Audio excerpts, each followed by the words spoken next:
Ачуусун жуткандар дейт. Мынакей. Ачуусун жуткандар. Ачуусун жуткандар. Аялы менен урушуп кетти. Ачууңузду жутсаңыз, иншалла сизге бейиш. Досуңуз менен көчөдө машина талаш, очередь күтпөй, ачууңузду жутуңуз. Сизге жакпаган иш болуп калды. Жакпаган нерсе болуп калды. Ошондо ачууңузду жутуп кое бериңиз таксыр.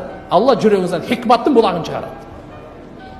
Пайгамбарыбыз айткан, ачуусун жута турган жүргөндө ачуусун жутса, Алла жүрөгүн, Мушкат шариптин хадиси. Алла жүрөгүнөн данышмандыктын булагын чыгарат дейт.